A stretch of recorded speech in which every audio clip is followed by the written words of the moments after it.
ગોંડલમાં આમ આદમી પાર્ટીના નેતા પર થયેલા હુમલાનો મામલો હવે વધુ ગરમાયો છે। 2 દિવસ અગાઉ બનેલી આ ઘટનામાં ધરપકડો થઈ ચૂક્યા બાદ આજે જિગીસા પટેલે હુમલા મામલે વધુ કલમો ઉમેરવા અને અન્ય સંડોવાયેલા નામો સામેલ કરવાની માંગ સાથે અરજી કરી છે। આવો વિગતે વાત કરીએ સમગ્ર મામલા વિશે આ અહેવાલમાં। નમસ્કાર, હું ચિરાગ વર્ષાબેન, આપ જોઈ રહ્યા છો સ્વમાન। 2 દિવસ પહેલા ગોંડલમાં આમ આદમી પાર્ટીના નેતા જિગીસા પટેલ પર મહિલાઓ દ્વારા હુમલો કરવામાં આવ્યો હતો। આ ઘટનાને લઈને ગોંડલ સિટી પોલીસ સ્ટેશનમાં ગુનો નોંધાયો હતો અને પોલીસે 2 મહિલાઓની ધરપકડ પણ કરી હતી।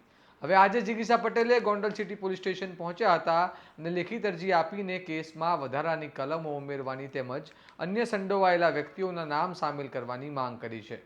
તેમની અરજીમાં ભારતીય ન્યાય સંહિતાની કલમ 109, 61, 189, 190 અને 191 ઉમેરવાની માંગ કરવામાં આવી છે। ઉપરાંત ગુનામાં ઉપયોગ થયેલા વાહનો જપ્ત કરવા, તમામ સંદિગ્ધોના કોલ ડિટેલ રેકોર્ડ અને લોકેશનની તપાસ કરવાની તેમજ હુમલામાં સંડોવાયેલા તમામ લોકોના નામ જાહેર કરવાની માંગ પણ કરવામાં આવી છે। જિગીસા પટેલ અગાઉથી આ હુમલો પૂર્વનિયોજિત હોવાનો આક્ષેપ કરતા રહ્યા છે અને કેટલાય સ્થાનિક આગેવાનોના નામ પણ જાહેરમાં તેમને ઉલ્લેખ્યા છે। જોકે હાલ નોંધાયેલી એફઆઈઆરમાં તે નામો સામેલ નથી। પોલીસ તરફથી જણાવાયું છે કે તપાસ ચાલુ છે અને મળતા પુરાવાઓના આધારે જરૂરી કાર્યવાહી કરવામાં આવશે। હવે જોવાનું રહ્યું કે પોલીસ તપાસમાં શું નવા તારણો સામે આવે છે અને અરજીમાં કરવામાં આવેલી માંગ મુજબ વધુ કલમો ઉમેરવામાં આવે છે કે નહીં।